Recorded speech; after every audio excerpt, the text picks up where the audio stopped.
பேர் நித்யா. என்னோட Twitter ID வந்து கோவை நித்யா. நான் சரவணம்பட்டி. அதாவது சமீப காலமாக வந்து கோவையில நடந்த அந்த 10 வயசு பொண்ணோட பாலியல் வன்கொடுமை மற்றும் கொலை வழக்குல வந்து எதிர்க்கட்சி தலைவர் உதயநிதி ஸ்டாலின் கூட ஒரு கட்சி தொண்டர்கள் வந்து எடுத்த போட்டோ மாதிரி ஒரு ஏஐல கிரியேட் பண்ணி அதை வந்து பப்ளிக்கா எல்லா பக்கமும் ஸ்ப்ரெட் பண்ணி அதை வச்சு பல பேர் வந்து இதை பத்தி வீடியோ பேசியிருக்காங்க. அதுல ஒருத்தர் வந்து பகிரங்கமாவே இது வந்து எதிர்க்கட்சி தலைவர் உதயநிதி ஸ்டாலினோட திட்டம் தான் அப்படிங்கிற மாதிரி ஒரு மாபெரும் பெரிய குற்றச்சாட்டு வச்சிருக்காங்க. அதோட போட்டோ நான் காமிக்கிறேன் உங்களுக்கு ஏஐனால. இதை பாத்தீங்கன்னா இதை முதல்ல இவர் தான் ஃபர்ஸ்ட் இந்த ஏஐ கிரியேட் பண்ண போட்டோவை அவரோட ட்விட்டர் பேஜ்ல போட்டிருக்காரு. ஆமா சுரேஷ். அதாவது நீங்க இதுல பாத்தீங்கன்னாவே தெரிஞ்சிடும்.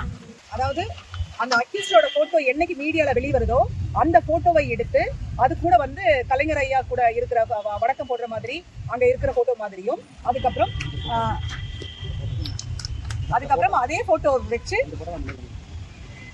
அதே மாதிரி அந்த போட்டோவை எடுத்து உதயநிதி ஸ்டாலின் கூட இருக்கிற மாதிரி போட்டோவை ஏஐல கிரியேட் பண்ணி இதுக்கும் திமுகவுக்கும் தான் சம்பந்தம் அப்படிங்கிற மாதிரி ஒரு பெரிய பொய்யை வந்து பப்ளிசிட்டி பண்ணிட்டு இருக்காங்க. நீங்க எழுத்துக்களை எல்லாம் பாத்தீங்கன்னா தெரியே இல்லை. இப்ப இவர் இருக்கார் இல்லைங்களா, இவர் வந்து குற்றவாளி. இது வந்து ஒரிஜினல் வந்து இவர் வந்து ஒரு தொகுதி அமைப்பாளர். இவரோட புகைப்படத்தை எடுத்து தலையை மட்டும் இவரோட குற்றவாளியோட தலையை வச்சு மேட்ச் பண்ணியிருக்காங்க. மேட்ச் பண்ணி ஸ்ப்ரெட் பண்ணது வந்து அந்த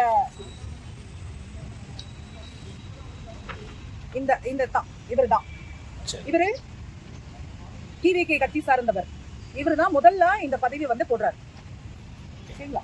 அதுக்கப்புறம் டீடைல்ஸை வச்சு அந்த போட்டோவை வச்சு இந்த பொண்ணு வந்து பகிரங்கமா இது வந்து எதிர்க்கட்சி தலைவர் உதயநிதி ஸ்டாலின் அவர்கள் தான், அவரோட தொண்டர்கள் தான் இந்த குற்றவாளி அப்படின்னு சொல்லி ஒரு சட்டம் ஒழுங்கு ஒரு பிரச்சனை போயிட்டு இருக்கும்போது அந்த பழியை தூக்கி எதிர்கட்சி மேல போடுறதுக்கு எந்த லெவலுக்கு போவாங்க அப்படிங்கிறது இந்த ஒரு போட்டோ வந்து போகுது. இவங்க மேல இமிடியேட்டா நடவடிக்கை எடுக்கணும் அப்படிங்கிறதுக்காகவும் இந்த மாதிரி பல மாவட்டங்களை வந்து இந்த மாதிரி ஃபேக்கா ஏஐ வச்சு அந்த போட்டோவை மட்டும் ஆதாரமா வச்சு வீடியோ பேசக்கூடிய எல்லா பெண்கள் மேலேயும் எல்லா ஆண்கள் மேலேயுமே வழக்கு பதிவு செய்யணும்.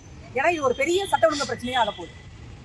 நம்புற மக்கள் வந்து ஏமாலியா ஆயிடக்கூடாது. அதாவது இந்த ஒரு விஷயம் நடந்தது, இந்த மார்க்கிங் பண்ணி போட்டிருக்காங்க, உதயண்ணாவோட கம்பேர் பண்றாங்க. இது எல்லாத்தையும் தாண்டி இன்னைக்கு சூலூர்ல இந்த மாதிரி ஒரு சட்ட ஒழுங்கு ஒரு சம்பவம் நடந்திருக்கு. இதனால ஒரு குடும்பம் பாதிக்கப்பட்டிருக்கு. பெண்களுக்கு இன்னைக்கு பாதுகாப்பு இல்லைன்னு பேசக்கூடிய இந்த ஒரு சூழல்ல திரும்பவும் இவங்க என்ன பண்றாங்க, இந்த தாவேக கட்சியை சார்ந்தவங்களா இல்ல அந்த வாய்ஸ் ஆஃப் காமனா இல்ல இந்த ரூட் மாஃபியாவா எதன் மூலமாக இந்த விஷயம் பரப்பப்பட்டுச்சுன்னு எங்களுக்கு தெரியல.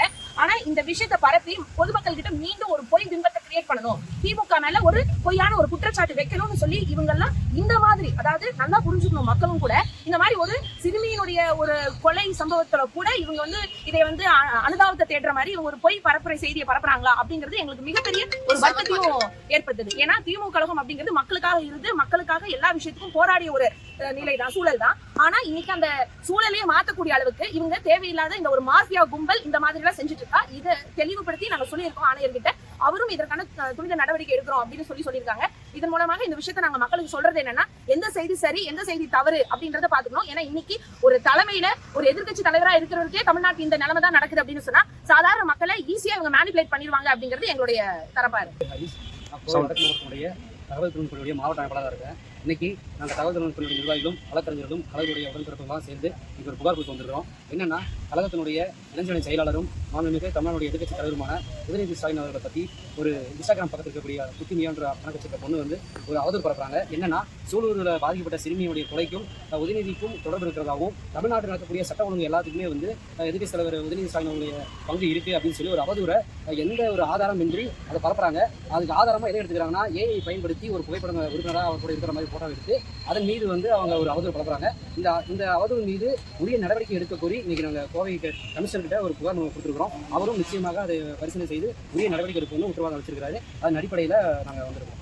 தமிழக மக்கள் வந்து ரொம்ப தெளிவாதான் இருப்பாங்களே தவிர்த்து இது அயோத்தி மாதிரி ஆக்கலாமே, இதுல என்ன தவறுன்னு கேக்குறாருன்னா அப்ப அவர் எந்த அளவு இவருக்கு அறிவு இருக்கு நயினார் நாகேந்திரன் அவர்களுக்குன்னு இதுலயே மக்கள் தெளிவா புரிஞ்சிருப்பாங்க.